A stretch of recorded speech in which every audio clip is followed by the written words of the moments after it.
Hi നമസ്കാരം, ഏവർക്കും നമ്മുടെ പുതിയൊരു വീഡിയോയിലേക്ക് സ്വാഗതം. നമ്മൾ LGSൻ്റെ സിലബസ് കംപ്ലീഷൻ ചലഞ്ചിൽ നമ്മളിന്ന് നോക്കുന്നത് കെമിസ്ട്രിയുടെ ഭാഗത്തുനിന്ന്, അതായത് നമ്മൾ ആറ്റവും ആറ്റത്തിൻ്റെ ഘടനയും കഴിഞ്ഞതാണ്. പിന്നെ അയിരുകളും ധാതുക്കളും കഴിഞ്ഞു. ഇതിൽ നമ്മൾ നോക്കുന്നത് മൂലകങ്ങളും അവയുടെ വർഗീകരണം, ഈ ഭാഗത്തുള്ള ക്വസ്റ്റ്യൻസ് ആണ് നോക്കുന്നത്. എന്താ മൂലകം എന്ന് പറഞ്ഞു കഴിഞ്ഞാൽ, അതായത് ഒരു മൂലകം എന്ന് പറഞ്ഞു കഴിഞ്ഞാൽ ഒരേ തരം ആറ്റങ്ങൾ കൊണ്ട് നിർമ്മിച്ചതും ഇതെന്ത് ചെയ്യാൻ പറ്റില്ല, രാസപ്രക്രിയയിലൂടെ വിഘടിപ്പിച്ചിട്ട് ഘടകങ്ങളാക്കാൻ കഴിയാത്തതുമായിട്ടുള്ള ശുദ്ധ പദാർത്ഥങ്ങളെയാണ് എന്തെന്ന് പറയുന്നത്, മൂലകങ്ങൾ എന്ന് പറയുന്നത്. എന്താ മൂലകം എന്ന് പറഞ്ഞു കഴിഞ്ഞാൽ ഒരേ തരം ആറ്റങ്ങൾ കൊണ്ട് നിർമ്മിച്ചതും രാസപ്രക്രിയയിലൂടെ എന്ത് ചെയ്യാൻ പറ്റില്ല, വിഘടിപ്പിച്ചിട്ട് വേറൊരു പദാർത്ഥമാക്കാൻ അല്ലെങ്കിൽ വിഘടിപ്പിച്ചിട്ട് ഘടകങ്ങളാക്കാൻ കഴിയാത്തതുമായിട്ടുള്ള ശുദ്ധ പദാർത്ഥങ്ങളാണ് ഇത് മൂലകങ്ങൾ എന്ന് പറയുന്നത്. ഈ മൂലകം എന്ന വാക്ക് ആദ്യമായിട്ട് നിർദ്ദേശിച്ചത് ആരാന്ന് ചോദിച്ചാലും, അതുപോലെ തന്നെ മൂലകം എന്ന വാക്കിന് നിർവചനം നൽകിയത് ആരാന്ന് വെച്ചാൽ ആരാണ്, റോബർട്ട് ബോയിൽ കേട്ടോ. മൂലകത്തിന് ആദ്യമായിട്ട് നിർവചനം നൽകിയതും മൂലകം എന്ന വാക്ക് അല്ലെങ്കിൽ എലമെന്റ് എന്ന വാക്ക് നിർദ്ദേശിച്ചതൊക്കെ ആരാന്ന് വെച്ചാൽ ആരാ, റോബർട്ട് ബോയിൽ എന്നുള്ള കാര്യം ഓർത്തു വെക്കുക. അതുപോലെ ഈ മൂലകങ്ങൾ ആറ്റങ്ങളാൽ നിർമ്മിതമാണ്, ഈ മൂലകങ്ങൾ അല്ലെങ്കിൽ എലമെന്റ്സ് ഒക്കെ ആറ്റങ്ങളാൽ നിർമ്മിതമാണെന്ന് തെളിയിച്ചത് ആരാന്ന് വെച്ചാൽ ജോൺ ഡാൾട്ടൺ കേട്ടോ. ജോൺ ഡാൾട്ടൺ എന്നുള്ള കാര്യം കൂടി ഓർത്തു വെക്കുക. ഇനി രണ്ടാമത്തെ ചോദ്യം ഇതാണ്. അപ്പോൾ ഒന്നാമത്തെ ചോദ്യം ഇതായിരുന്നു, മൂലകത്തിന് ആദ്യമായിട്ട് നിർവചനം നൽകിയ വ്യക്തി ആര് തന്നെയാ, റോബർട്ട് ബോയിലാണ്. രണ്ടാമത്തെ ചോദ്യം, പ്രപഞ്ചത്തിൽ ഏറ്റവും കൂടുതൽ കാണപ്പെടുന്ന മൂലകം ഏതാണ്? പ്രപഞ്ചത്തിൽ ഏറ്റവും കൂടുതൽ കാണപ്പെടുന്ന മൂലകം ഏതാ? പ്രപഞ്ചം ഹൈഡ്രജൻ ആട്ടോ. ഓപ്ഷൻ സി ആണ്, ഹൈഡ്രജൻ ആണ്. പ്രപഞ്ചത്തിൽ ഏറ്റവും കൂടുതൽ കാണപ്പെടുന്ന മൂലകം ചോദിച്ചാൽ ഏതാ, ഹൈഡ്രജൻ ആണ്. ഇനി മൂന്നാമത്തത്, പ്രപഞ്ചത്തിൽ കൂടുതൽ കാണുന്ന രണ്ടാമത്തെ മൂലകം ഏതാണ്? പ്രപഞ്ചത്തിൽ ഏറ്റവും കൂടുതൽ നമ്മൾ പറഞ്ഞു ഹൈഡ്രജനാന്ന് പറഞ്ഞു. അങ്ങനെയാണെങ്കിൽ രണ്ടാമത്തെ മൂലകം ഏതാ? ഓപ്ഷൻ ഡി ആണ്, ഹീലിയമാണ്. ഹീലിയമാണ് പ്രപഞ്ചത്തിൽ ഏറ്റവും കൂടുതൽ കാണപ്പെടുന്ന രണ്ടാമത്തെ മൂലകമാണ് ഇത്, ഹീലിയം എന്ന കാര്യം ഓർത്തു വെക്കുക. നാലാമത്തെ ചോദ്യം, അന്തരീക്ഷത്തിൽ ഏറ്റവും കൂടുതൽ കാണപ്പെടുന്ന മൂലകം ഏതാണ്? നമ്മൾ പറഞ്ഞു പ്രപഞ്ചത്തിൽ ഏറ്റവും കൂടുതൽ ഏതാണെന്ന് പറഞ്ഞത്, ഹൈഡ്രജനാന്ന് പറഞ്ഞിട്ടല്ലേ. ഇവിടെ ചോദിച്ചിരിക്കുന്നത് അന്തരീക്ഷത്തിൽ ഏറ്റവും കൂടുതൽ കാണപ്പെടുന്ന മൂലകം ഏതാ? അന്തരീക്ഷത്തിൽ ഏറ്റവും കൂടുതൽ കാണപ്പെടുന്ന മൂലകം ഓപ്ഷൻ ഡി ആണ്, നൈട്രജൻ ആട്ടോ. അന്തരീക്ഷത്തിൽ ഏറ്റവും കൂടുതൽ കാണപ്പെടുന്ന മൂലകമാണ് ഏത്, നൈട്രജൻ. പ്രപഞ്ചത്തിലാണെങ്കിൽ ഹൈഡ്രജൻ, അന്തരീക്ഷത്തിലാണെങ്കിൽ നൈട്രജൻ. ഇനി അഞ്ചാമത്തെ ചോദ്യം, അന്തരീക്ഷത്തിൽ ഏറ്റവും കൂടുതൽ കാണപ്പെടുന്ന രണ്ടാമത്തെ മൂലകം ഏതാണ്? അന്തരീക്ഷത്തിൽ ഏറ്റവും കൂടുതൽ കാണപ്പെടുന്ന രണ്ടാമത്തെ മൂലകം ഏതാ? ഓപ്ഷൻ ഡി ആണ്, നമ്മുടെ ശ്വസനവാതകമായിട്ടുള്ള ഓക്സിജൻ ആണ്. അന്തരീക്ഷത്തിൽ ഏറ്റവും കൂടുതൽ കാണപ്പെടുന്ന ഒന്നാമത്തെ മൂലകം നൈട്രജൻ ആണ്, രണ്ടാമത്തെ മൂലകം ചോദിച്ചാൽ ഓക്സിജൻ ആണ്. ഇനി പ്രപഞ്ചത്തിൽ ഏറ്റവും കൂടുതൽ കാണപ്പെടുന്ന മൂലകം ഏതാ? ഹൈഡ്രജൻ. രണ്ടാമതോ ഹീലിയമാണ്. ഇനി ആറാമത്തത്, ഭൂവൽക്കത്തിൽ ഏറ്റവും കൂടുതൽ കാണപ്പെടുന്ന മൂലകം ഏതാണ്? ഭൂവൽക്കത്തിൽ ഏറ്റവും കൂടുതൽ കാണപ്പെടുന്ന മൂലകം ഏതാ? ഭൂവൽക്കത്തിൽ ഏറ്റവും കൂടുതൽ കാണപ്പെടുന്നത് ഓക്സിജൻ ആട്ടോ. ഓപ്ഷൻ എ ആണ്, ഓക്സിജൻ ആണ്. ഭൂവൽക്കത്തിൽ ഏറ്റവും കൂടുതൽ കാണപ്പെടുന്ന മൂലകം ഏതാ? ഓക്സിജൻ ആണ്. ഇനി ഭൂവൽക്കത്തിൽ ഏറ്റവും കൂടുതൽ കാണപ്പെടുന്ന രണ്ടാമത്തെ മൂലകം ഏതാണ്? ഭൂവൽക്കത്തിൽ ഏറ്റവും കൂടുതൽ കാണപ്പെടുന്ന രണ്ടാമത്തെ മൂലകം ഏതാ? അത് സിലിക്കൺ ആട്ടോ. ഓപ്ഷൻ ബി ആണ്, സിലിക്കൺ ആണ്. അപ്പൊ നമ്മൾ ഏതൊക്കെ പഠിച്ചു? ആദ്യം പഠിച്ചത് പ്രപഞ്ചം അല്ലെ. പ്രപഞ്ചത്തിൽ ഏറ്റവും കൂടുതൽ ഏതാ കാണുന്നത്? ഹൈഡ്രജൻ. രണ്ടാമതോ ഹീലിയം. ഇനി അന്തരീക്ഷത്തിൽ ഏറ്റവും കൂടുതൽ കാണപ്പെടുന്നത് ഏതാ? നൈട്രജൻ. അന്തരീക്ഷത്തിൽ ഏറ്റവും കൂടുതൽ കാണപ്പെടുന്നത് നൈട്രജൻ. രണ്ടാമതാണെങ്കിൽ ഓക്സിജൻ. ഇനി ഭൂവൽക്കത്തിൽ ഏറ്റവും കൂടുതൽ കാണപ്പെടുന്ന മൂലകം ഓക്സിജൻ. ഭൂവൽക്കത്തിൽ ഏറ്റവും കൂടുതൽ കാണപ്പെടുന്നത് ഓക്സിജൻ ആണ്. രണ്ടാമത് കാണുന്ന മൂലകമാണ് ഇത്, സിലിക്കൺ. ഇത് പഠിച്ചു നോക്കണം, എന്തായാലും LGS ലെവലിന് എക്സാമിനൊക്കെ ചോദിക്കും ഇത്. ഇനി എട്ടാമത്തെ ചോദ്യം, ഭൂവൽക്കത്തിൽ ഏറ്റവും കുറഞ്ഞ അളവിൽ കാണപ്പെടുന്ന മൂലകം ഏതാണ്? ഭൂവൽക്കത്തിൽ ഏറ്റവും കുറഞ്ഞ അളവിൽ കാണപ്പെടുന്ന മൂലകമാണ് ഇത്, ഓപ്ഷൻ ഡി ആണ്, അസ്റ്റാറ്റിൻ ആണ്. ഭൂവൽക്കത്തിൽ ഏറ്റവും കുറഞ്ഞ അളവിൽ കാണപ്പെടുന്ന മൂലകമാണ് ഇത്, അസ്റ്റാറ്റിന്. ഒൻപതാമത്തെ ചോദ്യം, ജീവികളുടെ DNA-യിലും RNA-യിലും കാണപ്പെടുന്ന മൂലകം ഏതാണ്? ജീവികളുടെ DNA-യിലും RNA-യിലും കാണപ്പെടുന്ന മൂലകം ഏതാ? ഓപ്ഷൻ എ ആണ്, ഫോസ്ഫറസ് ആട്ടോ. ഓപ്ഷൻ എ ഫോസ്ഫറസ് ആണ്. ജീവികളുടെ DNA-യിലും RNA-യിലും കാണപ്പെടുന്ന മൂലകമാണ് ഏത്, ഫോസ്ഫറസ്. പത്താമത്തെ ചോദ്യം, ഫോസ്ഫറസ് കണ്ടെത്തിയ വ്യക്തി ആരാണ്? ഫോസ്ഫറസ് കണ്ടെത്തിയ വ്യക്തി ആരാണ്? ആരാ ഫോസ്ഫറസ് കണ്ടെത്തിയത്? ഹെന്നിങ് ബ്രാൻഡ് ആട്ടോ. ഓപ്ഷൻ സി ആണ്, ഹെന്നിങ് ബ്രാൻഡ് ആണ്. ഫോസ്ഫറസ് കണ്ടെത്തിയ ശാസ്ത്രജ്ഞൻ ചോദിച്ചാൽ ആരാ? ഹെന്നിങ് ബ്രാൻഡ് ആണ്. ഇനി തന്നിരിക്കുന്നതിൽ ജലത്തിൽ സൂക്ഷിക്കുന്ന മൂലകം ഏതാണ്? തന്നിരിക്കുന്നതിൽ ജലത്തിൽ സൂക്ഷിക്കുന്ന മൂലകം ഏതാ? ഓപ്ഷൻ ഡി ആണ്, ഫോസ്ഫറസ് ആണ്. ഫോസ്ഫറസ് എവിടെയാണ് സൂക്ഷിക്കുന്നത്? ജലത്തിലാണെന്നുള്ള കാര്യം ഓർത്തു വെക്കുക. ഫോസ്ഫറസ് കണ്ടെത്തിയ വ്യക്തി ആരാ? ഹെന്നിങ് ബ്രാൻഡ്. ജീവികളുടെ DNA-യിലും RNA-യിലും കാണപ്പെടുന്ന മൂലകമാണ് ഇത്, ഫോസ്ഫറസ്. ഇനി 12ാമത്തെ ചോദ്യം, ഇലക്ട്രോപോസിറ്റിവിറ്റി ഏറ്റവും കൂടുതലുള്ള മൂലകം ഏതാണ്? ഇലക്ട്രോപോസിറ്റിവിറ്റി ഏറ്റവും കൂടുതലുള്ള മൂലകം ഏതാണ്? ഏതാ ഇലക്ട്രോപോസിറ്റിവിറ്റി ഏറ്റവും കൂടുതലുള്ള മൂലകം? ഓപ്ഷൻ ഡി ആണ്, CCM ആട്ടോ. CCM ആണ് ഇലക്ട്രോപോസിറ്റിവിറ്റി ഏറ്റവും കൂടുതലുള്ള മൂലകമാണ് ഇത്, CCM. 13ാമത്തെ ചോദ്യം, ഇലക്ട്രോനെഗറ്റിവിറ്റി ഏറ്റവും കൂടുതലുള്ള മൂലകം ഏതാണ്? ഇലക്ട്രോനെഗറ്റിവിറ്റി ഏറ്റവും കൂടുതലുള്ള മൂലകം ഏതാണ്? ഏതാ? ഫ്ലൂറിൻ ആട്ടോ. ഓപ്ഷൻ ബി ആണ്, ഫ്ലൂറിൻ ആണ്. എന്താ ഈ ഇലക്ട്രോപോസിറ്റിവിറ്റി ഇലക്ട്രോനെഗറ്റിവിറ്റി എന്നൊക്കെ പറഞ്ഞു കഴിഞ്ഞാൽ? ഈ ഇലക്ട്രോപോസിറ്റിവിറ്റി എന്ന് പറഞ്ഞു കഴിഞ്ഞാൽ നമ്മൾ ഒരു മൂലകത്തിന്റെ ഇലക്ട്രോണുകൾ ദാനം ചെയ്യാനും അല്ലെങ്കിൽ വിട്ടുകൊടുക്കാനും എന്നിട്ട് എന്ത് ചെയ്യുക, പോസിറ്റീവ് ചാർജുള്ള കാറ്റേഷനുകൾ രൂപപ്പെടുത്താനുമുള്ള ഒരു ആറ്റത്തിന്റെ പ്രവണതയാണ് എന്തെന്ന് പറയുന്നത്? ഇലക്ട്രോപോസിറ്റിവിറ്റി എന്ന് പറയുന്നത്. ദാനം ചെയ്യുന്നതാണ് ഇലക്ട്രോപോസിറ്റിവിറ്റി എന്ന കാര്യം ഓർത്തു വെക്കുക. അതായത് ഇലക്ട്രോപോസിറ്റിവിറ്റി പ്രാഥമികമായിട്ട് പ്രകടിപ്പിക്കുന്നത് ഈ ലോഹമൂലകങ്ങളാണ്, പ്രത്യേകിച്ചിട്ട് ഈ ആൽക്കലി ലോഹങ്ങളും അതേപോലെ ആൽക്കലൈൻ എർത്ത് ലോഹങ്ങളുമാണ്. ഇലക്ട്രോനെഗറ്റിവിറ്റി എന്ന് പറഞ്ഞാൽ എന്തായിരിക്കും? അപ്പോൾ ഇലക്ട്രോപോസിറ്റിവിറ്റി വിട്ടുകൊടുക്കലാണെങ്കിൽ ഇലക്ട്രോനെഗറ്റിവിറ്റി എന്തായിരിക്കും? സ്വീകരിക്കലാണ്. നേരെ ഓപ്പോസിറ്റ് ആണെന്നുള്ള കാര്യം ഓർത്തു വെക്കുക. ഇനി 14ാമത്തെ ചോദ്യം, ഇലക്ട്രോ അഫിനിറ്റി ഏറ്റവും കൂടുതലുള്ള മൂലകം ഏതാണ്? ഇലക്ട്രോൺ അഫിനിറ്റി ഏറ്റവും കൂടുതലുള്ള മൂലകം ഏതാണ്? ഏതാ? ഓപ്ഷൻ ഡി ആണ്, ക്ലോറിൻ ആട്ടോ. ക്ലോറിൻ ആണ്. ഇലക്ട്രോൺ അഫിനിറ്റി ഏറ്റവും കൂടുതലുള്ള മൂലകം ഏതാ? ക്ലോറിൻ ആണ്. 15, ഭൂമിയിൽ ജീവന് അടിസ്ഥാനമായ മൂലകം എന്നറിയപ്പെടുന്നത് ഏതാണ്? ഭൂമിയിൽ ജീവന് അടിസ്ഥാനമായ മൂലകം എന്നറിയപ്പെടുന്ന ഓപ്ഷൻ ബി ആണ്, കാർബൺ ആണ്. ഭൂമിയിൽ ജീവന് അടിസ്ഥാനമായ കണിക എന്നറിയപ്പെടുന്നത് മൂലകം എന്നറിയപ്പെടുന്നത് ഏതാ? കാർബൺ ആണ്. 16ാമത്തെ ചോദ്യം, സൗരസെല്ല് നിർമ്മാണത്തിന് ഉപയോഗിക്കുന്ന മൂലകം ഏതാണ്? സൗരസെല്ലിന്റെ നിർമ്മാണത്തിന് ഉപയോഗിക്കുന്ന മൂലകം ഏതാണ്? ഏതാ? സൗരസെല്ല് നിർമ്മിക്കാൻ വേണ്ടിയിട്ട് ഉപയോഗിക്കുന്നത് ഓപ്ഷൻ എ ആണ്, സിലിക്കൺ ആണ് അല്ലെ. സൗരസെല്ല് നിർമ്മിക്കാൻ വേണ്ടി ഉപയോഗിക്കുന്ന ഏതാ? സിലിക്കൺ ആണ്. ചില ഘട്ടങ്ങളിൽ ജെർമേനിയം ഉപയോഗിക്കാറുണ്ട് കേട്ടോ. സിലിക്കൺ ജെർമേനിയം ഉപയോഗിക്കാറുണ്ട്. കൂടുതലായിട്ട് ഉപയോഗിക്കുന്നത് സിലിക്കൺ ആണ്. 17, ഏറ്റവും ഭാരം കൂടിയ പ്രകൃതിദത്ത മൂലകം ഏതാണ്? ഏറ്റവും പ്രായം കൂടിയ പ്രകൃതിദത്ത മൂലകമാണ് ഓപ്ഷൻ ഡി, യുറേനിയം. ഏറ്റവും ഭാരം കൂടിയ പ്രകൃതിദത്ത മൂലകം ചോദിച്ചാൽ ഏതാ? യുറേനിയം ആണ്. ഇനി കടൽപ്പായലുകളിൽ നിന്ന് സമൃദ്ധമായിട്ട് കാണപ്പെടുന്ന മൂലകം ഏതാണ്? കടൽപ്പായലുകളിൽ സമൃദ്ധമായിട്ട് കാണപ്പെടുന്ന മൂലകമാണ് ഓപ്ഷൻ സി, അയഡിൻ ആട്ടോ. അയഡിൻ ആണ്. കടൽപ്പായലുകളിൽ സമൃദ്ധമായിട്ട് കാണപ്പെടുന്ന മൂലകം ചോദിച്ചാൽ ഏതാ? അയഡിൻ ആണ്. 19, ചുവന്നുള്ളിയുടെ നീറ്റലിന് കാരണമായ മൂലകം ഏതാണ്? ചുവന്നുള്ളിയുടെ നീറ്റലിന് കാരണമായ മൂലകം ഏതാ? ഓപ്ഷൻ എ ആണ്, സൾഫർ ആണ്. ചുവന്നുള്ളിയുടെ നീറ്റലിന് കാരണമായ മൂലകം ചോദിച്ചാൽ ഏതാ? സൾഫർ ആണ്. 20ാമത്തെ ചോദ്യം, വജ്രത്തിന് സമാനമായ പരൽഘടനയുള്ള മൂലകം ഏതാണ്? വജ്രത്തിന് സമാനമായിട്ടുള്ള പരൽഘടനയുള്ള മൂലകം ചോദിച്ചാൽ ഏതാ? ഓപ്ഷൻ എ ആണ്, ജെർമേനിയം ആട്ടോ. Option A, germanium. വജ്രത്തിന് സമാനമായിട്ടുള്ള പരൽഘടനയുള്ള മൂലകമാണ് ഇത്, ജെർമേനിയം. 21, റേഡിയോ ആക്ടിവിറ്റി ഏറ്റവും കൂടുതലുള്ള മൂലകം ഏതാണ്? റേഡിയോ ആക്ടിവിറ്റി ഏറ്റവും കൂടുതലുള്ള മൂലകം ഏതാണ്? ഏതാ റേഡിയോ ആക്ടിവിറ്റി ഏറ്റവും കൂടുതലുള്ള മൂലകം? ഓപ്ഷൻ ബി ആണ്, റെഡോൺ ആട്ടോ. റെഡോൺ. Radio activity റെഡോൺ. റേഡിയോ ആക്ടിവിറ്റി ഏറ്റവും കൂടുതലുള്ള മൂലകം ചോദിച്ചാൽ ഏതാ? റെഡോൺ ആണ്.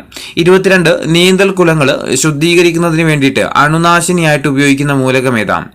നീന്തൽ കുളങ്ങൾ ശുദ്ധീകരിക്കാൻ വേണ്ടിയിട്ട് അണുനാശിനിയായിട്ട് ഉപയോഗിക്കുന്ന മൂലകം ഏതാണ്? ഏതാ? ഓപ്ഷൻ സി ആണ്, ക്ലോറിൻ ആണ് അല്ലെ. ക്ലോറിൻ ആണ്. നീന്തൽക്കുളങ്ങൾ ശുദ്ധീകരിക്കാൻ വേണ്ടിയിട്ട് അണുനാശിനിയായിട്ട് ഉപയോഗിക്കുന്ന മൂലകമാണ് ഇത്, ക്ലോറിന്. 23, പുകയിലയിൽ നേരിയ തോതിൽ അടങ്ങിയിരിക്കുന്ന റേഡിയോ ആക്റ്റീവ് മൂലകം ഏതാണ്? പുകയിലയിൽ നേരിയ തോതിൽ അടങ്ങിയിരിക്കുന്ന റേഡിയോ ആക്റ്റീവ് മൂലകം ചോദിച്ചാൽ ഓപ്ഷൻ എ ആണ്, പൊളോണിയം ആട്ടോ. പൊളോണിയം. പുകയിലയിൽ നേരിയ തോതിൽ അടങ്ങിയിരിക്കുന്ന റേഡിയോ ആക്റ്റീവ് മൂലകമാണ് ഇത്, പൊളോണിയം. 23, ഒരു ഡ്രൈസെല്ലിൽ ഇലക്ട്രോഡായിട്ട് ഉപയോഗിക്കുന്ന മൂലകം ഏതാണ്? ഒരു ഡ്രൈ സെല്ലിൽ ഇലക്ട്രോഡായിട്ട് ഉപയോഗിക്കുന്ന മൂലകം ഏതാ? ഓപ്ഷൻ ബി ആണ്, സിങ്ക് ആണ് കേട്ടോ. സിങ്ക് ആണ്. ഒരു ഡ്രൈ സെല്ലിൽ ഇലക്ട്രോഡായിട്ട് ഉപയോഗിക്കുന്ന മൂലകം ചോദിച്ചാൽ ഏതാ? സിങ്ക് ആണ്. ഇനി 25ാമത്തെ ചോദ്യം, റബ്ബറിന്റെ കാഠിന്യം കൂട്ടാൻ ഉപയോഗിക്കുന്ന മൂലകം ഏതാ? റബ്ബറിന്റെ കാഠിന്യം കൂട്ടാൻ വേണ്ടിയിട്ട് ഉപയോഗിക്കുന്ന മൂലകം ഏതാ? ഓപ്ഷൻ ഡി ആണ്, സൾഫർ ആട്ടോ. സൾഫർ ആണ്. ഓപ്ഷൻ ഡി സൾഫർ ആണ്. റബ്ബറിന്റെ കാഠിന്യം കൂട്ടാൻ ഉപയോഗിക്കുന്ന മൂലകമാണ് ഇത്, സൾഫർ. 26ാമത്തെ ചോദ്യം, നമ്മൾ പറഞ്ഞു റബ്ബറിന്റെ കാഠിന്യം കൂട്ടാൻ വേണ്ടിയിട്ട് ഉപയോഗിക്കുന്ന മൂലകമാണ് ഇത്, സൾഫർ എന്നല്ലേ? അങ്ങനെയാണെങ്കിൽ ഈ റബ്ബറിന്റെ കാഠിന്യം കൂട്ടാൻ വേണ്ടിയിട്ട് ഈ സൾഫർ ചേർക്കുന്ന പ്രക്രിയ ഒരു പേര് പറയാറുണ്ട്, അതെന്താണ്? റബ്ബറിന്റെ കാഠിന്യം കൂട്ടാൻ വേണ്ടിയിട്ട് സൾഫർ ചേർക്കുന്ന പ്രക്രിയ അറിയപ്പെടുന്നത് എന്ത് പേരില്ല? ഓപ്ഷൻ ഡി ആണ്, വൾക്കനൈസേഷൻ അല്ലെ? വൾക്കനൈസേഷൻ എന്നാണ്. 27, ദ്രാവകാവസ്ഥയിൽ സ്ഥിതി ചെയ്യുന്ന റേഡിയോ ആക്റ്റീവ് മൂലകം ഏതാണ്? ദ്രാവകാവസ്ഥയിൽ സ്ഥിതി ചെയ്യുന്ന റേഡിയോ ആക്റ്റീവ് മൂലകം ഏതാ? ഓപ്ഷൻ എ ആണ്, ഫ്രാൻഷ്യം ആട്ടോ. ഓപ്ഷൻ എ ഫ്രാൻഷ്യമാണ്. 28ാമത്തെ ചോദ്യം, ജലം ഉൽപ്പാദിപ്പിക്കുന്നത് എന്ന് അർത്ഥം വരുന്ന മൂലകം ഏതാണ്? ജലം ഉൽപ്പാദിപ്പിക്കുന്നത് എന്ന് അർത്ഥം വരുന്ന മൂലകം ഏതാ? ഹൈഡ്രജൻ ആണ് അല്ലെ? ജലം ഉൽപ്പാദിപ്പിക്കുന്നത് എന്ന് അർത്ഥം വരുന്ന മൂലകമാണ് ഇത്, ഹൈഡ്രജൻ. 29, ഓക്സിജനും ഹൈഡ്രജനും ആ പേര് നൽകിയതാരാണ്? ഓക്സിജനും ഹൈഡ്രജനും ആ പേര് നൽകിയത് ആരായിരുന്നു? ലാവോസിയർ അല്ലെ? ഓപ്ഷൻ എ ആണ്, ലാവോസിയർ ആണ്. ഓക്സിജനും ഹൈഡ്രജനും ആ പേര് നൽകിയത് ആരാന്ന് വെച്ചാൽ ആരാ? ലാവോസിയർ ആണ്. 30ാമത്തെ ചോദ്യം, സിലിക്ക എന്നറിയപ്പെടുന്ന സംയുക്തം ഏതാണ്? സിലിക്ക എന്ന് അറിയപ്പെടുന്ന സംയുക്തം ഏതാ? സിലിക്കൺ ഡൈ ഓക്സൈഡ് ആണല്ലേ? ഓപ്ഷൻ ബി ആണ്, സിലിക്കൺ ഡൈ ഓക്സൈഡ് ആണ്. സിലിക്ക എന്നറിയപ്പെടുന്ന സംയുക്തമാണ് ഇത്, സിലിക്കൺ ഡൈ ഓക്സൈഡ്. 31, മനുഷ്യരിൽ കൂടുതലായിട്ട് കാണപ്പെടുന്ന റേഡിയോ ആക്റ്റീവ് മൂലകം ഏതാണ്? മനുഷ്യരിൽ കൂടുതലായിട്ട് കാണപ്പെടുന്ന റേഡിയോ ആക്റ്റീവ് മൂലകം ഏതാ? ഓപ്ഷൻ ബി ആണ്, പൊട്ടാസ്യം 14 ആട്ടോ. പൊട്ടാസ്യം 40 മനുഷ്യരിൽ കൂടുതലായിട്ട് കാണപ്പെടുന്ന റേഡിയോ ആക്റ്റീവ് മൂലകമാണ് ഇത്, പൊട്ടാസ്യം 14. 32ാമത്തെ ചോദ്യം, മൂലകങ്ങൾക്ക് അവയുടെ പേരിന്റെ അടിസ്ഥാനത്തിൽ പ്രതീകങ്ങൾ നൽകുന്ന സമ്പ്രദായം ആവിഷ്കരിച്ച ശാസ്ത്രജ്ഞൻ ആരാണ്? മൂലകങ്ങൾക്ക് അവയുടെ പേരിന്റെ അടിസ്ഥാനത്തിൽ പ്രതീകങ്ങൾ നൽകുന്ന സമ്പ്രദായം ആവിഷ്കരിച്ച ശാസ്ത്രജ്ഞൻ ആരാണ്? ഓപ്ഷൻ എ ആണ്, ബെർസേലിയസ് ആട്ടോ. ഓപ്ഷൻ എ ആണ്, ബെർസേലിയസ്. മൂലകങ്ങൾക്ക് പ്രതീകം നൽകുന്ന സമ്പ്രദായം നൽകിയത് ആരാന്ന് ചോദിച്ചാൽ ആരാ? ബെർസേലിയസ് ആണ്. 33, ആധുനിക രസതന്ത്രത്തിന്റെ പിതാവ് എന്നറിയപ്പെടുന്നത് ആരാണ്? ആധുനിക രസതന്ത്രത്തിന്റെ പിതാവ് എന്നറിയപ്പെടുന്നത് ഓപ്ഷൻ ഡി ആണ്, ലാവോസിയർ ആണ്. ആധുനിക രസതന്ത്രത്തിന്റെ പിതാവ് എന്നറിയപ്പെടുന്നത് ആരാ? ലാവോസിയർ ആണ്. 34, ശ്വസന പ്രക്രിയയിൽ ഓക്സിജൻ ആഗിരണം ചെയ്യപ്പെടുകയും കാർബൺ ഡൈ ഓക്സൈഡ് പുറത്തുവിടുകയും ചെയ്യുമെന്ന് ആദ്യമായിട്ട് കണ്ടെത്തിയ വ്യക്തി ആരാണ്? നമ്മൾ ശ്വസിക്കുന്ന സമയത്ത് ഉള്ളിലേക്ക് എടുക്കുന്നത് ഓക്സിജൻ ആണെന്നും പുറത്തേക്ക് വിടുന്നത് കാർബൺ ഡൈ ഓക്സൈഡ് ആണെന്നും ആദ്യമായിട്ട് പറഞ്ഞ വ്യക്തി ആരാണ്? ആരായിരുന്നു പറഞ്ഞത്? ഓപ്ഷൻ ബി ആണ്, ലാവോസിയർ ആണ് അല്ലെ? ലാവോസിയർ ആണ്. 35, മൂലകങ്ങൾ ആറ്റങ്ങളാൽ നിർമ്മിതമാണ് എന്ന് തെളിയിച്ചതാരാണ്? മൂലകങ്ങൾ ആറ്റങ്ങളാൽ നിർമ്മിതമാണെന്ന് തെളിയിച്ചത് ആരായിരുന്നു? ഓപ്ഷൻ ഡി ആണ്, ജോൺ ഡാൾട്ടൺ ആട്ടോ. ജോൺ ഡാൾട്ടൺ ആണ്. ജോൺ ഡാൾട്ടൺ ആണ്. മൂലകങ്ങൾ ആറ്റങ്ങളാൽ നിർമ്മിതമാണ് എന്ന് കണ്ടെത്തിയത് ആരാ? ജോൺ ഡാൾട്ടൺ ആണ്. ഇനി 36ാമത്തെ ചോദ്യം, സൾഫർ വായുവിൽ കത്തുമ്പോൾ ലഭിക്കുന്ന നിറം ഏതാണ്? സൾഫർ വായുവിൽ കത്തുമ്പോൾ ലഭിക്കുന്ന നിറം ഏതാണ്? ഏതാ? ഓപ്ഷൻ ഡി ആണ്, നീല നിറമാട്ടോ. സൾഫർ വായുവിൽ കത്തുമ്പോൾ ലഭിക്കുന്ന നിറം ഏതാ? നീല നിറമാണ്. 37, കോപ്പറിന്റെ ശത്രു എന്നറിയപ്പെടുന്ന മൂലകം ഏതാണ്? കോപ്പറിന്റെ ശത്രു എന്നറിയപ്പെടുന്ന മൂലകം ഏതാണ്? കോപ്പറിന്റെ ശത്രു ഏതാ? ഓപ്ഷൻ എ ആണ്, സൾഫർ ആണ് അല്ലെ? കോപ്പറിന്റെ ശത്രു എന്നറിയപ്പെടുന്ന മൂലകമാണ് ഏത്? സൾഫർ. അതേപോലെ തന്നെ റേഡിയോ ആക്റ്റീവ് ഐസോടോപ്പുകൾ ഇല്ലാത്ത മൂലകം ചോദിച്ചാൽ ഏതാ? റേഡിയോ ആക്റ്റീവ് ഐസോടോപ്പുകൾ ഇല്ലാത്ത മൂലകമാണ് ഏത്? സൾഫർ. ഗന്ധകം. ഗന്ധകം എന്നറിയപ്പെടുന്ന ഏതാ? ഗന്ധകം എന്നറിയപ്പെടുന്നത് സൾഫർ ആണ്. നാഗം എന്നറിയപ്പെടുന്നത് സിങ്ക് ആണ്. ഓർത്തു വെക്കുക, ഗന്ധകം എന്ന് പറഞ്ഞാൽ സൾഫർ ആണ്, നാഗം എന്ന് പറഞ്ഞാൽ എന്താ? സിങ്ക് ആണ്. ഇനി അടുത്ത ചോദ്യം അതാണ്, റേഡിയോ ആക്റ്റീവ് ഐസോടോപ്പുകൾ ഇല്ലാത്ത മൂലകം ഏതാണ്? റേഡിയോ ആക്റ്റീവ് ഐസോടോപ്പുകൾ ഇല്ലാത്ത മൂലകമാണ് ഏത്? സൾഫർ എന്ന കാര്യം ഓർത്തു വെക്കുക. റേഡിയോ ആക്റ്റീവ് ഐസോടോപ്പുകൾ ഇല്ലാത്ത മൂലകമാണ് ഏത്? സൾഫർ. അതുപോലെ ബ്രിംസ്റ്റോൺ. ബ്രിംസ്റ്റോൺ എന്നറിയപ്പെടുന്ന ഏതാ? സൾഫർ കേട്ടോ. ബ്രിംസ്റ്റോൺ എന്നറിയപ്പെടുന്ന ഏതാ? സൾഫർ ആണ്. ഇനി 39, ഗ്രൂപ്പ്, പീരീഡ് എന്നീ രണ്ട് പദങ്ങൾ ആദ്യമായിട്ട് രസതന്ത്രത്തിന് സംഭാവന ചെയ്ത വ്യക്തി ആരാണ്? ഗ്രൂപ്പ്, പീരീഡ് എന്നീ പദങ്ങൾ രസതന്ത്രത്തിന് സംഭാവന ചെയ്ത വ്യക്തി ആരാണ്? ആരായിരുന്നു അത്? ഓപ്ഷൻ സി ആണ് മെന്റലീവ് ആണ് അല്ലെ. ഓപ്ഷൻ സി മെന്റലീവ് ആണ്. 40ാമത്തെ ചോദ്യം, മൂലകങ്ങളെ അറ്റോമിക മാസിന്റെ അടിസ്ഥാനത്തിൽ വേർതിരിച്ച റഷ്യൻ ശാസ്ത്രജ്ഞൻ ആരാണ്? മൂലകങ്ങളെ മാസിന്റെ അടിസ്ഥാനത്തിൽ വേർതിരിച്ച റഷ്യൻ ശാസ്ത്രജ്ഞൻ ആരാ? ഓപ്ഷൻ എ ആണ് മെന്റലീവ് ആണ് അല്ലെ. മൂലകങ്ങളെ അറ്റോമിക മാസിന്റെ അടിസ്ഥാനത്തിൽ വേർതിരിച്ച റഷ്യൻ ശാസ്ത്രജ്ഞനാണ് ആര്? Mendeleev. 41 the principle of chemistry എന്ന പുസ്തകത്തിന്റെ രചയിതാവ് ആരാ? ദ പ്രിൻസിപ്പിൾ ഓഫ് കെമിസ്ട്രി എന്ന പുസ്തകത്തിന്റെ രചയിതാവ് ആരാ? ഓപ്ഷൻ ഡി ആണ് മെന്റലീവ് ആണ്. ദ പ്രിൻസിപ്പിൾ ഓഫ് കെമിസ്ട്രി എന്ന പുസ്തകത്തിന്റെ രചയിതാവ് ആരാ? മെന്റലീവ് ആണ്. 42 മെന്റലീവിന്റെ ആവർത്തന പട്ടികയിൽ ഉണ്ടായിരുന്ന മൂലകങ്ങളുടെ എണ്ണം എത്രയാണ്? മെന്റലീവിന്റെ ആവർത്തന പട്ടികയിൽ ഉണ്ടായിരുന്ന മൂലകങ്ങളുടെ എണ്ണം എത്രയാ? 63 മൂലകങ്ങളായിരുന്നു ഉണ്ടായിരുന്നത്. 43ാമത്തെ ചോദ്യം, മൂലകങ്ങളുടെ അറ്റോമിക മാസിനെ അറ്റോമിക വ്യാപ്തം, തിളനില, ദ്രവണാങ്കം എന്നിവയുമായി ബന്ധപ്പെടുത്തി വെവ്വേറെ ഗ്രാഫുകൾ നിർമ്മിച്ച ശാസ്ത്രജ്ഞനാരാണ്? മൂലകങ്ങളുടെ അവയുടെ അറ്റോമിക മാസിനെ അറ്റോമിക വ്യാപ്തം, തിളനില, ദ്രവണാങ്കം എന്നിവയുമായി ബന്ധപ്പെടുത്തിക്കൊണ്ട് വെവ്വേറെ ഗ്രാഫുകൾ നിർമ്മിച്ച ശാസ്ത്രജ്ഞൻ ആരാ? ഓപ്ഷൻ ഡി ആണ് ജൂലിയസ് ലോത്തർ മേയർ ആട്ടോ. ഓപ്ഷൻ ഡി ജൂലിയസ് ലോത്തർ മേയർ ആണ്. 44ാമത്തെ ചോദ്യം, അറ്റോമിക നമ്പറിന്റെ അടിസ്ഥാനത്തിൽ ആവർത്തന പട്ടിക തയ്യാറാക്കിയ ശാസ്ത്രജ്ഞൻ ആരാണ്? അറ്റോമിക നമ്പറിന്റെ അടിസ്ഥാനത്തിൽ ആവർത്തന പട്ടിക തയ്യാറാക്കിയത് ആരായിരുന്നു? അത് ഓപ്ഷൻ ഡി ബി ആണ് അല്ലെ. മോസ്ലി ആണ്. മോസ്ലി. അറ്റോമിക മാസിന്റെ അടിസ്ഥാനത്തിലാണെങ്കിൽ ആരാ? മെന്റലീവും. നമ്പറിന്റെ അടിസ്ഥാനത്തിലാണെങ്കിൽ ആരാ? മോസ്ലി ആണ്. 45 മൂലകങ്ങളെ വർഗീകരിക്കാൻ ടെലൂറിക് ഹെലിക്സ് എന്ന ആശയം മുന്നോട്ട് വെച്ച ഫ്രഞ്ച് ശാസ്ത്രജ്ഞൻ ആരാണ്? മൂലകങ്ങളെ വർഗീകരിക്കാൻ വേണ്ടിയിട്ട് ടെലൂറിക് ഹെലിക്സ് എന്ന ആശയം മുന്നോട്ട് വെച്ച ഫ്രഞ്ച് ശാസ്ത്രജ്ഞൻ ആരായിരുന്നു? ഓപ്ഷൻ ബി ആണ് ചാൻ കോർട്ടോയ്സ് ആണ് കേട്ടോ. ഓപ്ഷൻ ബി ചാൻ കോർട്ടോയ്സ്. മൂലകങ്ങളെ വർഗീകരിക്കാൻ വേണ്ടിയിട്ട് ടെലൂറിക് ഹെലിക്സ് എന്ന ആശയം മുന്നോട്ട് വെച്ച ഫ്രഞ്ച് ശാസ്ത്രജ്ഞനാണ് ആര്? ചാൻ കോർട്ടോയ്സ്. 46 മൂലകങ്ങളുടെ വർഗീകരണത്തിൽ അഷ്ടക നിയമം ആവിഷ്കരിച്ചത് ആരാണ്? മൂലകങ്ങളുടെ വർഗീകരണത്തിൽ അഷ്ടക നിയമം ആവിഷ്കരിച്ചത് ആരായിരുന്നു? അഷ്ടക നിയമം ഓപ്ഷൻ ബി ആണ് ന്യൂലാൻഡ് ആണ് അല്ലെ. അഷ്ടക നിയമം ആരാ? ന്യൂലാൻഡ് ആണ്. 47 മൂലകങ്ങളെ സംഗീതവുമായി ബന്ധപ്പെടുത്തിക്കൊണ്ട് വർഗീകരണം നടത്തിയ നിയമം ഏതാണ്? മൂലകങ്ങളെ സംഗീതവുമായിട്ട് ബന്ധപ്പെടുത്തിക്കൊണ്ട് വർഗീകരണം നടത്തിയ നിയമം ഏതായിരുന്നു? ഓപ്ഷൻ എ ആണ് അഷ്ടക നിയമം തന്നെയാട്ടോ. ഓപ്ഷൻ എ അഷ്ടക നിയമമാണ്. 48 മൂലകങ്ങളുടെ വർഗീകരണത്തിൽ ത്രികങ്ങൾ ആവിഷ്കരിച്ചതാരാണ്?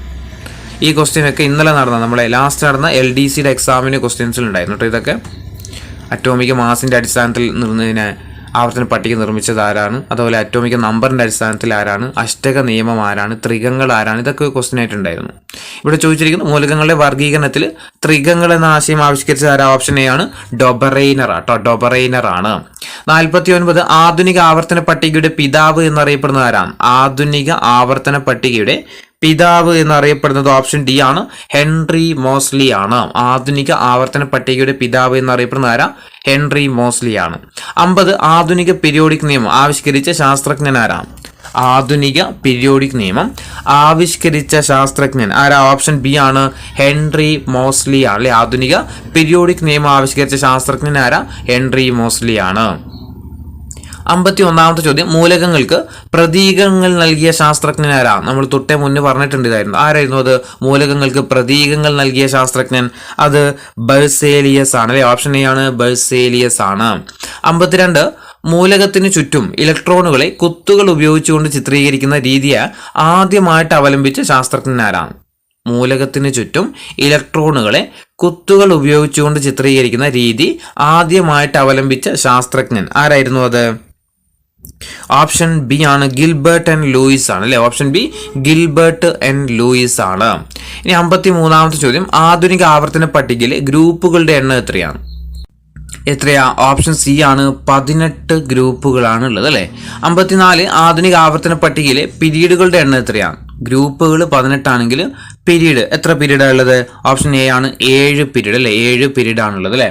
ആവർത്തന പട്ടികയിൽ സമാന്തരമായിട്ടുള്ള കോളങ്ങളാണ് ഇത് പീരീഡുകൾ എന്നറിയപ്പെടുന്നത് കേട്ടോ. ആവർത്തന പട്ടികയിലെ സമാന്തരമായിട്ടുള്ള കോളങ്ങൾ പീരീഡുകളും അതുപോലെ കുത്തനെയുള്ള കോളങ്ങളാണ് ഇത് ഗ്രൂപ്പുകൾ എന്നും പറയുന്നത്. അപ്പോൾ സമാന്തരമായിട്ട് കാണപ്പെടുന്ന പിന്നെ ഏതാ? പീരീഡുകളും കുത്തനെ കാണപ്പെടുന്നതാണ് ഇത് ഗ്രൂപ്പുകൾ.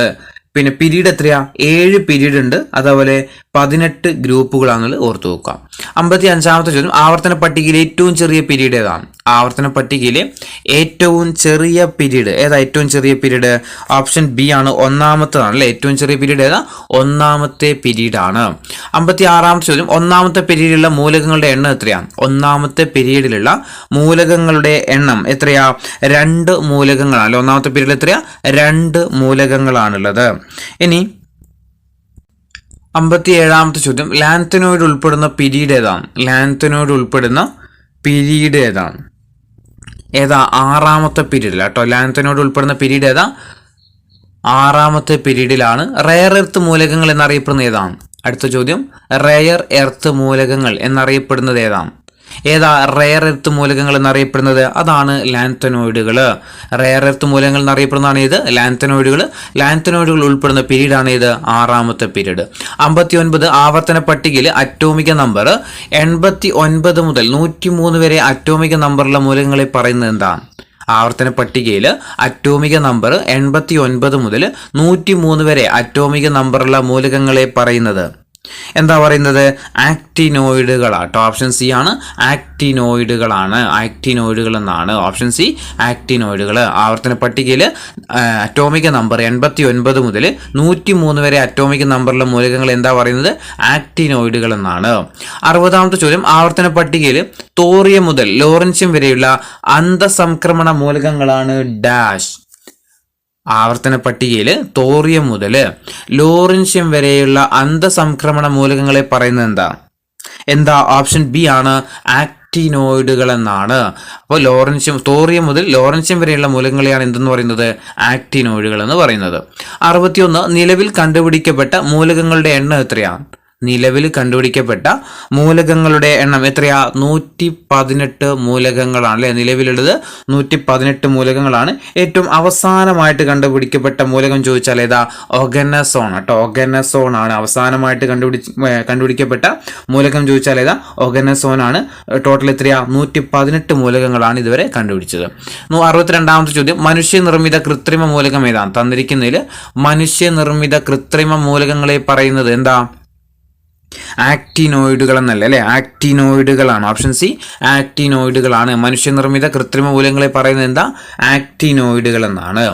ഇനി 63-ാമത്തെ ചോദ്യം, ആക്ടിനോയിഡുകൾ ഉൾപ്പെടുന്ന പീരീഡ് ഏതാണ്? ആക്ടിനോയിഡുകൾ ഉൾപ്പെടുന്ന പീരീഡ് ഏതാണ്? ഏതാ? 7-ാമത്തെ പീരീഡിലാണ്. 7-ാമത്തെ പീരീഡിലാണ് ഇത് ആക്ടിനോയിഡുകൾ ഉൾപ്പെടുന്നത്. 7-ാമത്തെ പീരീഡിലാണ് ഇത് ആക്ടിനോയിഡുകൾ. ലാൻത്തനോയിഡ് ഏതിലായിരുന്നു? ലാൻത്തനോയിഡ് 6-ാമത്തെ പീരീഡിലും ആക്ടിനോയിഡുകൾ 7-ാമത്തെ പീരീഡിലും എന്നുള്ള കാര്യം ഓർത്തു വെക്കുക. ഇനി ആവർത്തന പട്ടികയിൽ പ്രകൃതിദത്ത മൂലകങ്ങളുടെ എണ്ണം എത്രയാണ്? നമ്മൾ പറഞ്ഞു ടോട്ടൽ 118 മൂലകങ്ങളാണ് ഇന്നവരെ കണ്ടുപിടിക്കപ്പെട്ടത് അല്ലെ. ഇതിൽ എത്രയാണ് പ്രകൃതിദത്ത മൂലകങ്ങളുടെ എണ്ണം? എത്രയാ പ്രകൃതിദത്ത മൂലകങ്ങൾ എത്രയുള്ളത്? അത് ഓപ്ഷൻ എ ആണ്, 92 ആണ് കേട്ടോ. 92 മൂലകങ്ങളാണ് എന്ത്? പ്രകൃതിദത്ത മൂലകങ്ങൾ. ടോട്ടൽ മൂലകങ്ങൾ ചോദിച്ചാൽ എത്രയാ? 118. ഇനി ആദ്യത്തെ മനുഷ്യനിർമ്മിത മൂലകം ഏതാണ്? ആദ്യത്തെ മനുഷ്യനിർമ്മിത മൂലകം ഏതാ? ടെക്നീഷ്യം ആട്ടോ. ഓപ്ഷൻ എ ആണ്, ടെക്നീഷ്യം ആണ് ആദ്യത്തെ മനുഷ്യനിർമ്മിത മൂലകം. ഏത് വർഷമാണ് ടെക്നീഷ്യൻ കണ്ടുപിടിച്ചതെന്ന് അറിയോ? 1937 കേട്ടോ. 1937 എമിലിയോ സെഗ്രിയും അതുപോലെ കാർലോ പെരിയറും.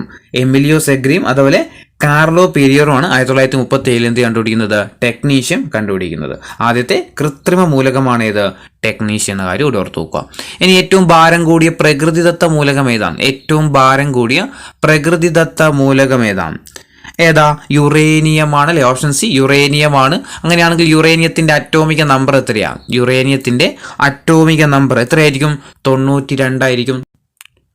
68-ാമത്തെ ചോദ്യം, ലോഹങ്ങളെയും അലോഹങ്ങളെയും സ്വഭാവം പ്രകടിപ്പിക്കുന്ന മൂലകങ്ങളാണ് ഡാഷ്.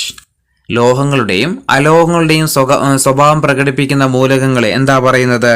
ഓപ്ഷൻ ഡി ആണ്, ഉപലോഹങ്ങൾ എന്നാട്ടോ. ലോഹങ്ങളുടെയും അലോഹങ്ങളുടെയും സ്വഭാവം പ്രകടിപ്പിക്കുന്ന മൂലകങ്ങളെ പറയുന്നത് എന്താ? ഉപലോഹങ്ങൾ എന്നാണ്. 69, തണുത്ത ജലത്തിൽ സൂക്ഷിക്കുന്ന മൂലകം ഏതാണ്? തണുത്ത ജലത്തിൽ സൂക്ഷിക്കുന്ന മൂലകം ഏതാ?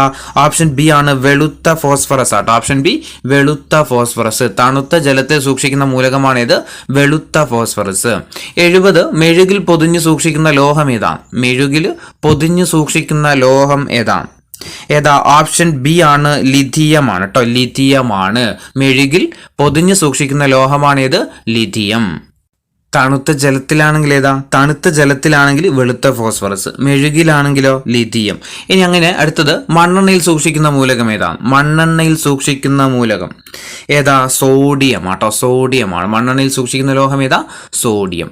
72 ഏഷ്യയിൽ നിന്ന് കണ്ടെത്തിയ ഏക മൂലകം ഏതാണ്? ഏഷ്യയിൽ നിന്ന് കണ്ടെത്തിയ ഏക മൂലകം ഏതാണ്? ഏതാ ഏഷ്യയിൽ നിന്ന് കണ്ടെത്തിയത്? നിഹോണിയമാട്ടോ. നിഹോണിയമാണ്. ഓപ്ഷൻ ഡി ആണ്, നിഹോണിയമാണ്. അപ്പോൾ ഏഷ്യയിൽ നിന്ന് കണ്ടെത്തിയ ഏക മൂലകമാണ് ഏത്? നിഹോണിയം. ഇതിന് നിഹോണിയം എന്ന് പേര് വരാൻ കാരണം നമ്മുടെ ജപ്പാനിലെ നിഹോൺ എന്ന് പറയുന്ന സ്ഥലത്തിന്റെ പ്രതീകമായിട്ടാണ് എന്ത് വന്നത്? നിഹോണിയം. നിഹോണിയത്തിന്റെ അറ്റോമിക നമ്പർ ജസ്റ്റ് ഒന്ന് പഠിച്ചു വെച്ചോ, 113 കേട്ടോ. 113 ആണ് നിഹോണിയത്തിന്റെ അറ്റോമിക നമ്പർ. അതിന്റെ പ്രതീകം NH ആണ് കേട്ടോ. NH. ഇനി 73ാമത്തെ ചോദ്യം, ഫോസ്ഫറസ് എന്ന ഗ്രീക്ക് വാക്കിന്റെ അർത്ഥം എന്താ? ഫോസ്ഫറസ് എന്ന ഗ്രീക്ക് പദത്തിന്റെ അർത്ഥം എന്താ? ഓപ്ഷൻ ബി ആണ്, ഞാൻ പ്രകാശത്തെ വഹിക്കുന്നു എന്നല്ലേ. ഓപ്ഷൻ ബി, ഞാൻ പ്രകാശത്തെ വഹിക്കുന്നു. 74 കാലിയം എന്ന പേരിൽ അറിയപ്പെടുന്ന മൂലകം ഏതാണ്? കാലിയം എന്ന പേരിൽ അറിയപ്പെടുന്ന മൂലകം ഏതാ? പൊട്ടാസ്യം ആണല്ലേ. ഓപ്ഷൻ എ ആണ്, പൊട്ടാസ്യം. കാലിയം എന്ന പേരിൽ അറിയപ്പെടുന്ന മൂലകമാണ് ഏത്? പൊട്ടാസ്യം. 75 ആറ്റത്തിന്റെ വലിപ്പം കൂടുമ്പോൾ അയോണീകരണ ഊർജത്തിൽ ഉണ്ടാകുന്ന മാറ്റം എന്താണ്? ആറ്റത്തിന്റെ വലിപ്പം കൂടുന്നതനുസരിച്ച് അതിന്റെ അയോണീകരണ ഊർജം എന്ത് മാറ്റം സംഭവിക്കും? കുറയുകയാണ് ചെയ്യുന്നത്. ഓപ്ഷൻ എ ആണ്, കുറഞ്ഞു വരും. ആറ്റത്തിന്റെ വലിപ്പം കൂടുന്നതനുസരിച്ചിട്ട് അതിന്റെ അയോണീകരണ ഊർജം എന്ത് ചെയ്യും? കുറഞ്ഞു വരും. 76 ഒരു പീരീഡിൽ ഇടത്ത് നിന്ന് വലത്തേക്ക് ആറ്റത്തിന്റെ വലിപ്പത്തിൽ ഉണ്ടാകുന്ന മാറ്റം എന്താണ്? ഒരു പീരീഡ് എടുത്തു കഴിഞ്ഞാൽ അതിൽ ഇടത്ത് നിന്ന് വലത്തോട്ട് പോകുമ്പോൾ ആറ്റത്തിന്റെ വലിപ്പത്തിനുണ്ടാകുന്ന മാറ്റം എന്താണ്? എന്താ? ആറ്റത്തിന്റെ വലിപ്പം കുറയുകയാണ് ചെയ്യുന്നത് അല്ലെ. ഓപ്ഷൻ എ, കുറയുകയാണ് ചെയ്യുന്നത്. ഇനി 77ാമത്തെ ചോദ്യം, ഡി ബ്ലോക്ക് മൂലകങ്ങൾ അറിയപ്പെടുന്ന മറ്റൊരു പേരെന്താണ്? ഡി ബ്ലോക്ക് മൂലകങ്ങൾ അറിയപ്പെടുന്ന മറ്റൊരു പേരെന്താണ്? ഡി ബ്ലോക്ക് മൂലകങ്ങൾ അറിയപ്പെടുന്ന മറ്റൊരു പേരാണെന്തോ? ഓപ്ഷൻ സി ആണ്, സംക്രമണ മൂലകങ്ങൾ കേട്ടോ. സംക്രമണ മൂലകങ്ങൾ എന്നറിയപ്പെടുന്ന ഏതാ? D block മൂലകങ്ങളാണ്. 78ാമത്തെ ചോദ്യം, ഡി ബ്ലോക്ക് മൂലകങ്ങൾ ആരംഭിക്കുന്ന പീരീഡ് ഏതാണ്? ഡി ബ്ലോക്ക് മൂലകങ്ങൾ ആരംഭിക്കുന്ന പീരീഡ് ഏതാണ്? ഏതാ? ഓപ്ഷൻ സി ആണ്, 4ാം പീരീഡ് മുതൽ കേട്ടോ. ഡി ബ്ലോക്ക് മൂലകങ്ങൾ ആരംഭിക്കുന്ന പീരീഡ് ഏതാ? 4ാം പീരീഡ് മുതലാണ്. 79 ഡി ബ്ലോക്കിൽ ഉൾപ്പെടുന്ന ഗ്രൂപ്പുകൾ ഏതൊക്കെയാണ്? ഡി ബ്ലോക്കിൽ ഉൾപ്പെടുന്ന ഗ്രൂപ്പുകൾ ഏതൊക്കെയാണ്? ഏതൊക്കെയാ ഡി ഗ്രൂപ്പിൽ ഉൾപ്പെടുന്ന മൂലകങ്ങൾ? 3ാം ഗ്രൂപ്പ് മുതൽ 12ാം ഗ്രൂപ്പ് വരെ അല്ലെ. ഓപ്ഷൻ ബി ആണ്, 3ാം ഗ്രൂപ്പ് മുതൽ 12ാം ഗ്രൂപ്പ് വരെയാണ് ഏത്? ഡി ബ്ലോക്കിൽ ഉൾപ്പെടുന്നത്. ഇനി 80ാമത്തെ ചോദ്യം, ഇലക്ട്രോ നെഗറ്റിവിറ്റി ഏറ്റവും കൂടിയ മൂലകങ്ങൾ ഉൾപ്പെടുന്ന മൂലകം ഏതാണ്? ഇലക്ട്രോ നെഗറ്റിവിറ്റി ഏറ്റവും കൂടിയ മൂലകങ്ങൾ ഉൾപ്പെടുന്ന ബ്ലോക്ക് ഏതാണ്? ഏതാ? ഓപ്ഷൻ ബി ആണ്, പി ബ്ലോക്കിലാട്ടോ. പി ബ്ലോക്കിലാണ് ഇലക്ട്രോ നെഗറ്റിവിറ്റി ഏറ്റവും കൂടിയ മൂലകങ്ങൾ ഉൾപ്പെടുന്ന ബ്ലോക്കാണ് ഏത്? P block.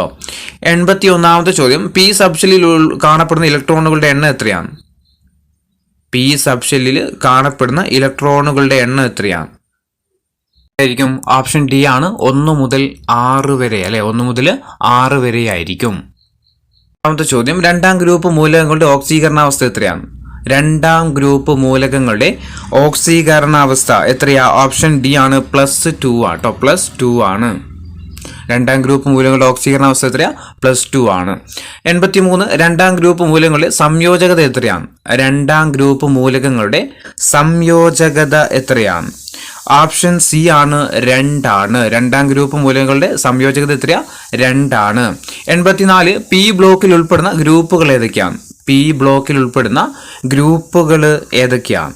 ഏതാ? ഓപ്ഷൻ എ ആണ്, 13 മുതൽ 18 വരെയാട്ടോ. പി ബ്ലോക്കിൽ ഉൾപ്പെടുന്ന ഗ്രൂപ്പുകൾ ഏതൊക്കെയാ? 13 മുതൽ 18 വരെയാണ്. 85 1ാം ഗ്രൂപ്പ് മൂലകങ്ങളുടെ ഓക്സീകരണാവസ്ഥ എത്രയാണ്?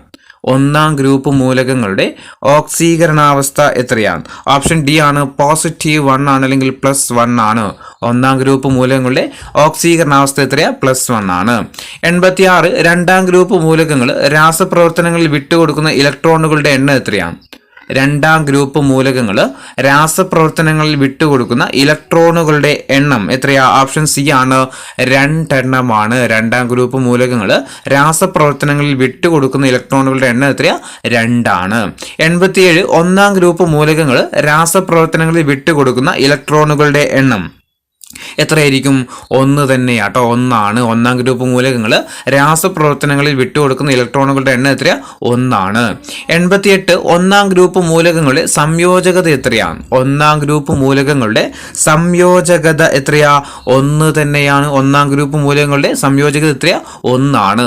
89 എസ് ബ്ലോക്ക് മൂലകങ്ങൾ സാധാരണയായിട്ട് നിർമ്മിക്കുന്ന സംയുക്തങ്ങൾ ഏതാണ്? എസ് ബ്ലോക്ക് മൂലകങ്ങൾ സാധാരണയായിട്ട് നിർമ്മിക്കുന്ന സംയുക്തങ്ങൾ ഏതായിരിക്കും? അയോണിക സംയുക്തങ്ങളാട്ടോ. ഓപ്ഷൻ ബി ആണ്, അയോണിക സംയുക്തങ്ങളാണ്. എസ് ബ്ലോക്ക് മൂലകങ്ങൾ സാധാരണയായിട്ട് നിർമ്മിക്കുന്ന സംയുക്തങ്ങളാണ് ഏത്? അയോണിക സംയുക്തങ്ങൾ.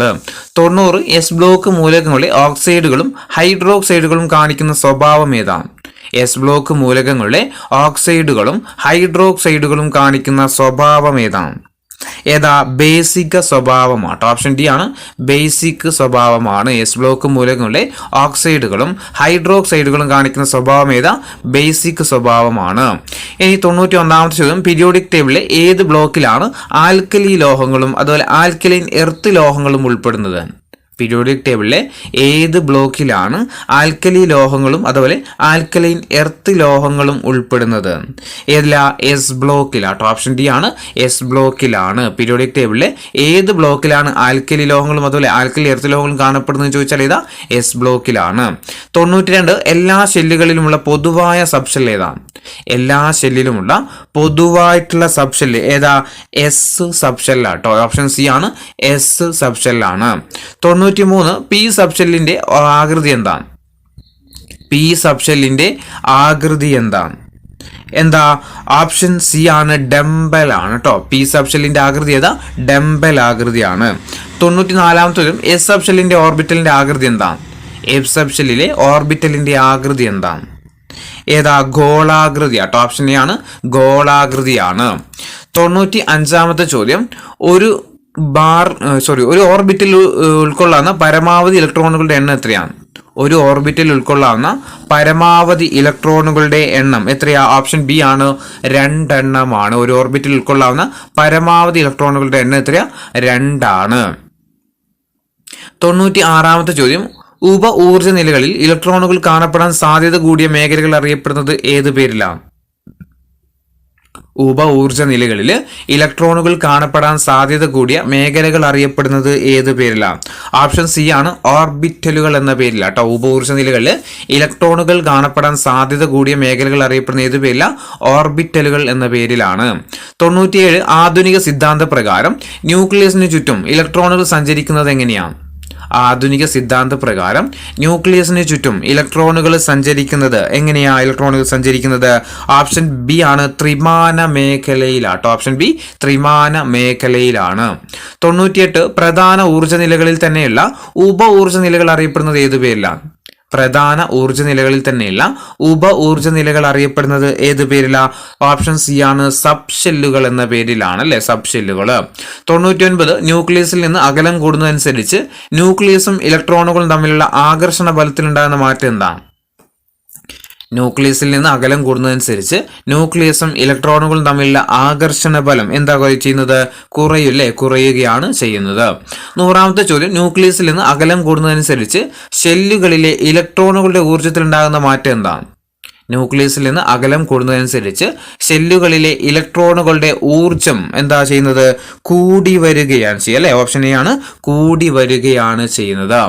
101ാമത്തെ ചോദ്യം, എം ഷെല്ലിൽ ഉൾക്കൊള്ളാവുന്ന പരമാവധി ഇലക്ട്രോണുകളുടെ എണ്ണം എത്രയാണ്? എം ഷെല്ലിൽ ഉൾക്കൊള്ളാവുന്ന പരമാവധി ഇലക്ട്രോണുകളുടെ എണ്ണം എത്രയാ? 18 ഇലക്ട്രോണുകളാണ്. ഇനി 102ാമത്തെ ചോദ്യം, എൽ ഷെല്ലിൽ ഉൾക്കൊള്ളാവുന്ന പരമാവധി ഇലക്ട്രോണുകളുടെ എണ്ണം എത്രയാണ്? എൽ ഷെല്ലിൽ ഉൾക്കൊള്ളാവുന്ന പരമാവധി ഇലക്ട്രോണുകളുടെ എണ്ണം എത്രയാ? 8 ആണ് കേട്ടോ, 8 ആണ്. 103 കെ ഷെല്ലിൽ ഉൾക്കൊള്ളാവുന്ന പരമാവധി ഇലക്ട്രോണുകളുടെ എണ്ണം എത്രയാണ്? കെ ഷെല്ലിൽ ഉൾക്കൊള്ളാവുന്ന പരമാവധി ഇലക്ട്രോണുകളുടെ എണ്ണം എത്രയാ? 2 ആണ്.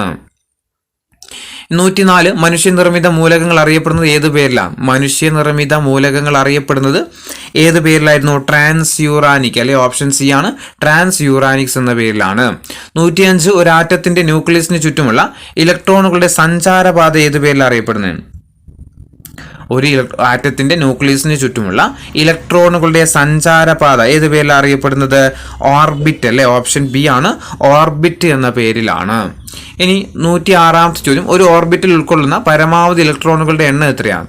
ഒരു ഓർബിറ്റിൽ ഉൾക്കൊള്ളാവുന്ന പരമാവധി ഇലക്ട്രോണുകളുടെ എണ്ണം 2n² ആട്ടോ, 2n² ആണ്, 2n², ഓർത്തുക 2n². 107ാമത്തെ ചോദ്യം, എസ് സബ്ഷെല്ലിന്റെ ആകൃതി എന്താണ്? എസ് സബ്ഷെല്ലിന്റെ ആകൃതി എന്താ? ഗോളാകൃതിയാണ് അല്ലെ, ഗോളാകൃതി. 108 പി സബ്ഷെല്ലിൽ ഉൾക്കൊള്ളാൻ കഴിയുന്ന പരമാവധി ഇലക്ട്രോണുകളുടെ എണ്ണം എത്രയാണ്? പി സബ്ഷെല്ലിൽ ഉൾക്കൊള്ളാൻ കഴിയുന്ന പരമാവധി ഇലക്ട്രോണുകളുടെ എണ്ണം എത്രയാ? 6 ആണ് കേട്ടോ, 6 ആണ്. ഇനി 109ാമത്തെ ചോദ്യം, എസ് സബ്ഷെല്ലിൽ ഉൾക്കൊള്ളാൻ കഴിയുന്ന പരമാവധി ഇലക്ട്രോണുകളുടെ എണ്ണം എത്രയാണ്? എസ് സബ്ഷെല്ലിൽ ഉൾക്കൊള്ളാൻ കഴിയുന്ന പരമാവധി ഇലക്ട്രോണുകളുടെ എണ്ണം എത്രയാണ്? എസ് സബ്ഷെല്ലിൽ 2 അല്ലെ, 2 ആണ്. ഇനി 110ാമത്തെ ചോദ്യം, ഡി സബ്ഷെല്ലിൽ ഉൾക്കൊള്ളാൻ കഴിയുന്ന പരമാവധി ഇലക്ട്രോണുകളുടെ എണ്ണം എത്രയാണ്? ഡി സബ്ഷെല്ലിൽ ഉൾക്കൊള്ളാൻ കഴിയുന്ന പരമാവധി ഇലക്ട്രോണുകളുടെ എണ്ണം 10 ആട്ടോ. ഡി സബ്ഷെല്ലിൽ ഉൾക്കൊള്ളാൻ കഴിയുന്ന പരമാവധി ഇലക്ട്രോണുകളുടെ എണ്ണം എത്രയാ? 10 ആണ്. ഇനി എഫ് സബ്ഷെല്ലിൽ ഉൾക്കൊള്ളാൻ കഴിയുന്ന പരമാവധി ഇലക്ട്രോണുകളുടെ എണ്ണം എത്രയാണ്? എഫ് സബ്ഷെല്ലിൽ ഉൾക്കൊള്ളാൻ കഴിയുന്ന പരമാവധി ഇലക്ട്രോണുകളുടെ എണ്ണം എത്രയാ? 14. 112ാമത്തെ ചോദ്യം, 112 നമ്മൾ പറഞ്ഞതാണ്, 113 പറഞ്ഞതാണ്. ഇനി ഓർബിറ്റലിന്റെ ആകൃതി എന്താണ്? 114ാമത്തെ ചോദ്യം, ഓർബിറ്റലിന്റെ ആകൃതി എന്താ? ഓർബിറ്റിന്റെ ആകൃതി വൃത്താകൃതിയാണ്, ഓപ്ഷൻ ഡി, വൃത്താകൃതിയാണ് ഏതിനുള്ളത്? ഓർബിറ്റിനുള്ളത്. ഇനി 115 എം ഷെല്ലിൽ ഉൾക്കൊള്ളാൻ കഴിയുന്ന പരമാവധി ഇലക്ട്രോണുകളുടെ എണ്ണം നമ്മൾ പറഞ്ഞതാണ്, എൻ ഷെല്ലിലും പറഞ്ഞതാണ്. 117 ഐസോടോപ്പ് കണ്ടെത്തിയ വ്യക്തി ആരാണ്? ഐസോടോപ്പ് കണ്ടെത്തിയ വ്യക്തി ആരാണ്? ഐസോടോപ്പ് കണ്ടെത്തിയത്? ഫെഡറിക് സോദിയ ആട്ടോ, ഓപ്ഷൻ ബി ആണ്, ഫെഡറിക് സോദിയാണ് എന്ത് കണ്ടുപിടിച്ചത്? ഐസോടോപ്പ് കണ്ടുപിടിച്ചത്. 118 ന്യൂക്ലിയർ റിയാക്ടറിൽ ഉപയോഗിക്കുന്ന ഹൈഡ്രജന്റെ ഐസോടോപ്പ് ഏതാണ്? ന്യൂക്ലിയർ റിയാക്ടറിൽ ഉപയോഗിക്കുന്ന ഹൈഡ്രജന്റെ ഐസോടോപ്പ് ഏതാ? ഓപ്ഷൻ എ ആണ്, ഡ്യൂട്ടീരിയം കേട്ടോ. ന്യൂക്ലിയർ റിയാക്ടറിൽ ഉപയോഗിക്കുന്ന ഹൈഡ്രജന്റെ ഐസോടോപ്പാണ് ഏത്? ഡ്യൂട്ടീരിയം. 119 ഏറ്റവും കൂടുതൽ ഐസോടോപ്പുകളുള്ള മൂലകം ഏതാണ്? ഏറ്റവും കൂടുതൽ ഐസോടോപ്പുകളുള്ള മൂലകം ഏതാ? ഓപ്ഷൻ ബി ആണ്, ടിന്നാണ് കേട്ടോ. ടിന്നിനാണ് ഏറ്റവും കൂടുതൽ ഐസോടോപ്പുകൾ. അങ്ങനെയാണെങ്കിൽ ടിന്നിന്റെ ഐസോടോപ്പുകളുടെ എണ്ണം എത്രയാണ്? ഏറ്റവും കൂടുതൽ ഐസോടോപ്പുകൾ ടിന്നിനാണ്. ടിന്നിന്റെ ഐസോടോപ്പുകളുടെ എണ്ണം ചോദിച്ചാൽ ഓപ്ഷൻ ബി ആണ്, 10 എണ്ണം ആട്ടോ, 10 ഐസോടോപ്പുകളാണ് ഉള്ളത്. 121 ഏറ്റവും ലളിതമായ ഹൈഡ്രജന്റെ ഐസോടോപ്പ് ഏതാണ്? ഏറ്റവും ലളിതമായ ഹൈഡ്രജന്റെ ഐസോടോപ്പ് ഏതാ? പ്രോട്ടിയം ആട്ടോ, ഓപ്ഷൻ സി, പ്രോട്ടിയം ആണ്. 122 പ്രപഞ്ചത്തിൽ ഏറ്റവും കൂടുതൽ കാണപ്പെടുന്ന ഹൈഡ്രജന്റെ ഐസോടോപ്പ് ഏതാണ്? പ്രപഞ്ചത്തിൽ ഏറ്റവും കൂടുതൽ കാണപ്പെടുന്ന ഹൈഡ്രജന്റെ ഐസോടോപ്പ് ആണ് ഓപ്ഷൻ ബി, പ്രോട്ടിയം. പ്രപഞ്ചത്തിൽ ഏറ്റവും കൂടുതൽ കാണപ്പെടുന്ന ഹൈഡ്രജന്റെ ഐസോടോപ്പ് ആണ് ഇത്? പ്രോട്ടിയം. 123 പ്രകൃതിയിൽ കാണപ്പെടുന്ന കാർബണിന്റെ ഐസോടോപ്പുകളിൽ 99% ഏതാണ്? പ്രകൃതിയിൽ കാണപ്പെടുന്ന കാർബണിന്റെ ഐസോടോപ്പുകളിൽ 99% ഏതാ? കാർബൺ 12 ആട്ടോ, കാർബൺ 12 ആണ്. 124 റേഡിയോ ആക്റ്റീവായ ഹൈഡ്രജന്റെ ഐസോടോപ്പ് ഏതാണ്? റേഡിയോ ആക്റ്റീവായ ഹൈഡ്രജന്റെ ഐസോടോപ്പ് ഏതാ? ട്രിഷ്യം ആട്ടോ, ഓപ്ഷൻ സി, ട്രിഷ്യം ആണ്. റേഡിയോ ആക്റ്റീവായ ഹൈഡ്രജന്റെ ഐസോടോപ്പാണ് ഏത്? ട്രിഷ്യം. 125 മൂലകങ്ങളുടെ അറ്റോമിക മാസ് അളക്കുന്നതിനുള്ള പ്രമാണമായിട്ട് സ്വീകരിച്ചിട്ടുള്ളത് കാർബണിന്റെ ഏത് ഐസോടോപ്പിന്റെ മാസാണ്? മൂലകങ്ങൾ അറ്റോമിക മാസ് അളക്കാൻ വേണ്ടിയിട്ട് അതിന്റെ പ്രമാണമായിട്ട് സ്വീകരിച്ചിട്ടുള്ളത് കാർബണിന്റെ ഏത് ഐസോടോപ്പിന്റെ മാസാണ്? ഏതാ? കാർബൺ 12 ആട്ടോ, ഓപ്ഷൻ ബി, കാർബൺ 12 ആണ്. 126ാമത്തെ ചോദ്യം, കാർബണിന്റെ റേഡിയോ ആക്റ്റീവ് ഐസോടോപ്പ് ഏതാണ്? കാർബണിന്റെ റേഡിയോ ആക്റ്റീവ് ഐസോടോപ്പാണ് ഇത്? കാർബൺ 14 ആണ് അല്ലെ, കാർബൺ 14 ആണ്. അവസാനത്തെ ചോദ്യമാണ്, ചരിത്രാതീത കാലത്തെ വസ്തുക്കളുടെയും ഫോസിലുകളുടെയും കാലപ്പഴക്കം നിർണ്ണയിക്കാൻ വേണ്ടിയിട്ട് ഉപയോഗിക്കുന്ന കാർബണിന്റെ ഐസോടോപ്പ് ഏതാണ്?